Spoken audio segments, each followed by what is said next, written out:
We are back at the 3rd annual Roof Process Conference. Please tell people who you are, what you do, and how long you've been doing it. Hey, how's it going? David Summerly, and I work with Disaster Solutions, here representing the Window Pro. It's one of our subsidiaries, one of the services that we offer out to contractors, public adjusters, and attorneys. Something I wish I knew in the beginning.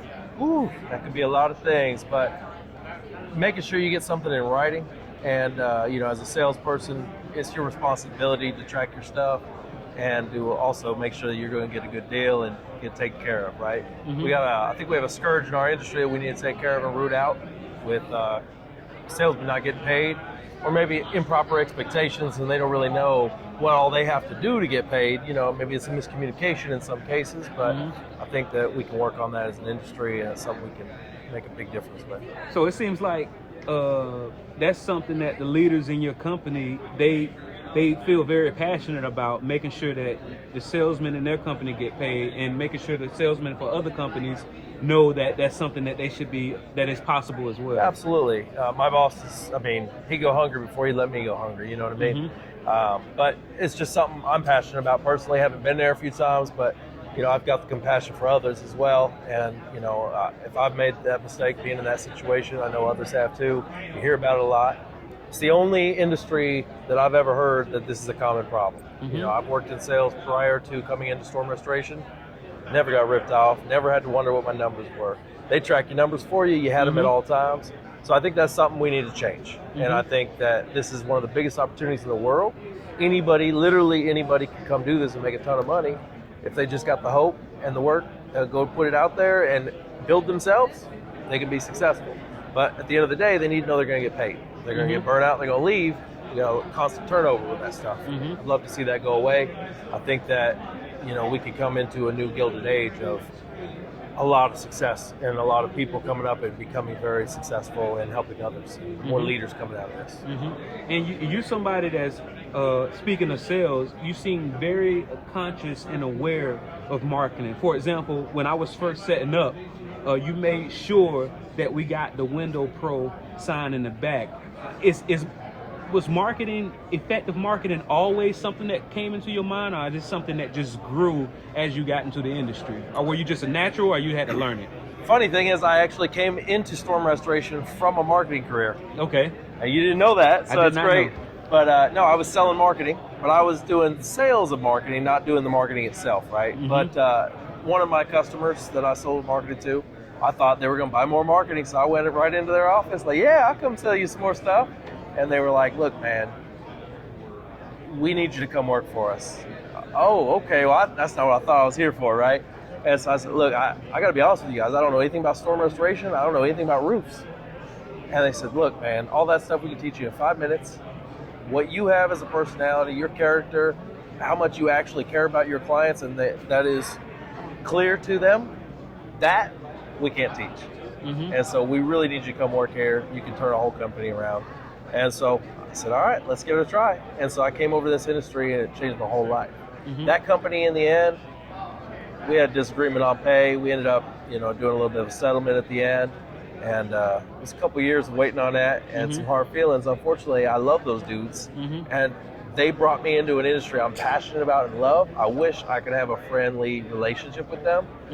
But, you got to be clear with things, and you got to pay your people, and you got to do right by people. And if you don't, unfortunately, those relationships go away. And at the end of the day, what do we have beyond relationships? You know what I'm saying? You have food and water in your belly, but outside of that, those relationships come next. And that's really important. You're very passionate about salespeople getting paid. Yeah, it's like a thing, But I just think if you have somebody that's willing to go and put in the time, and think about it, we're doing a commission-only, mostly career. The kind of people that will go do that, you're either crazy or you're really passionate about an opportunity to be very successful or to go help people. Maybe both. Both is great. But if you have those kind of people under you, why would you ever do anything to lose those people? They literally generating money out of thin air. And so I think it's important that we take care of people. But the Window Pro, it's about helping homeowners and the contractors, that kind of stuff. And Disaster Solutions, contractors, public adjusters, and attorneys. So it seems like as long as you have charisma, as long as you have integrity, and as long as you care about the customer, anybody with those three factors can come into the restoration industry and kill it, even if they don't know little to nothing about restoration. Absolutely. I literally had like 5 minutes training on the job. I was taken up on a roof. So this is kind of what hail looks like, I think. Here's some contracts, good luck. I had to learn everything out there, and what most of us don't want to admit, a lot of what we learn is from the insurance side. We learn from the adjusters, the good field adjusters that are out there. If you're kind to them and you're respectful of their position and their knowledge, they'll teach you everything. And then they'll tell you where to go knock next, because they want you to win if they like you. Yeah. So if you're good to people, again, those relationships, you take care of people, they'll take care of you. And I know you were saying that a lot of people walking by your booth think you're trying to sell them a window, but that's not necessarily the case. Right. What are you guys trying to get people to know about when it comes to the Window Pro? They don't have to be a window expert to start making money on windows. You know, being a roofing salesman in the past, what would happen for me, I'd go out into the field, right? And homeowners got, say, a $40,000 roof, and they got that one window. And they want that window taken care of, and they're only going to sign with somebody who will take that window. Okay, sign right here. We'll get you. Get back to the office, and the boss is like, another window, man? 6 months later, we've had 2 maintenance guys and a roofer go try and put windows in. They've messed all of them up. We've lost money, and now we're having to put a warranty on a window that we don't even think looks good ourselves. That's terrible. That's not a good business model, and that's not profitable, right? And so what we do, we come in as a window professional, and we help those contractors so that they can get their overhead profit on those windows and potentially the entire job, right? Without ever having to touch a window, without having to warranty the window. And if it's in a state where we're not currently working, we'll work with them to try and figure out, okay, what's the game plan here? How many jobs do we need to have? How can we get this set up and work with you? Potentially even franchises in the future, right? We want to make sure that we're helping contractors one way or another. If we have to just do the estimate for it, if we do a virtual inspection with their homeowner or with the salesman out in the field, come in and train them, whatever we got to do, we want to help this industry be able to capitalize on those windows. Because at the end of the day, if we don't, you're not serving the homeowner. Because the homeowner at the end of the day is owed a certain amount of money for the damage that's there. And as a roofing salesman, I've worked for companies that say, no, we just only touch the roof. And they leave the windows just sitting there. A year later, homeowners call me and say, hey, I still got this cracked window y'all never talked to me about.